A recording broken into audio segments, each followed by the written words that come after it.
بسم الله الرحمن الرحیم و به نستعین. چند نکته میخواستم بگویم درباره شرافت و انسان شرافتمند.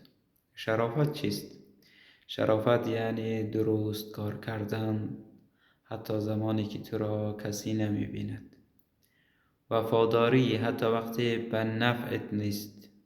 احترام حتی به اوج خشم. پاک دستی حتی در تنگنای زندگی.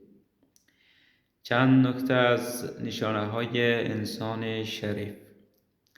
دروغ را به سود ترجیح نمی دهد انسان های شریف. انسان های شرافتمند نان حلال را به مال حرام نمی فروشد. به ضعیف ظلم نمی کند و به قوی باج نمی دهد. خطای خود را می پذیرد و آبروی کسی را خرج خشمش نمی کند. شرافت در رفتار روزمره انسان ها. قول که می دهی باید پایش ایستاد شوی. اگر نمی توانی کسی را کمک کنی یا دست کسی را بگیری، پس اذیت و آزارش هم مکن.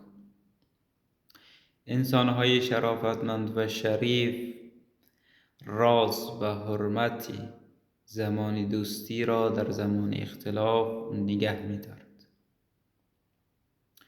شرافت لباسی نیست که با هر ثروتی خریده شود. شرافت با هیچ ثروتی خریدنی نیست. انسان شریف فقیر باشد بازم بزرگ است. شرافت یعنی دست پاک، دل پاک، زبان پاک. دست آخر این که ممکن است دنیا با زر و زور بچرخد، ولی این انسان‌های شرافتمند هستند که دنیا را قابل زیستن می‌کنند.